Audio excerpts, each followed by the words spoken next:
Vanilla bean. What can I say about this? Vanilla is actually the pod of an orchid, and its flavor is as complex and as subtle as the flower itself. Its flavor is so strong when used off the bean that one is more than enough. I'm making Dulce de Leche ice cream, or helado de dulce de leche. To make this ice cream, I need eggs. I'm using just the yolks. The whites will harden the mix so much that the ice cream will not get the texture that I want. My milk is starting to simmer away. A little sugar, not much. As the sugar dissolves, I get the eggs. This is a great way to add eggs to a hot liquid without them getting hard very fast. Now, I'm making something called a crème anglaise. That is the perfect start of any frozen treat. And now, it just simmers away as it thickens.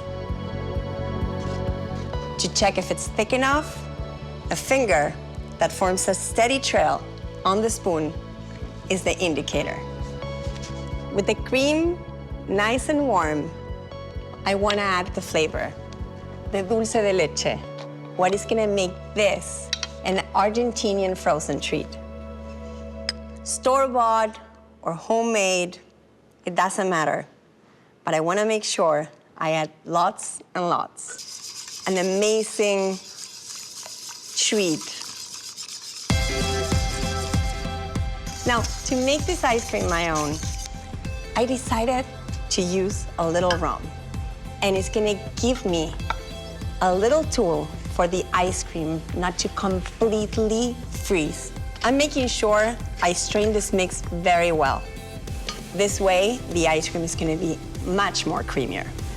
I have it now on an ice bath. This way, it will cool down much faster.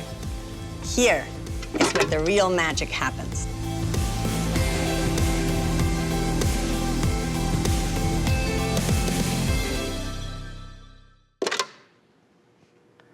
Oh my God. Can't wait to taste Dulce de Leche ice cream. I know. Less is more. I don't think that rule applies when I'm talking about Dulce de Leche. More, it's always better.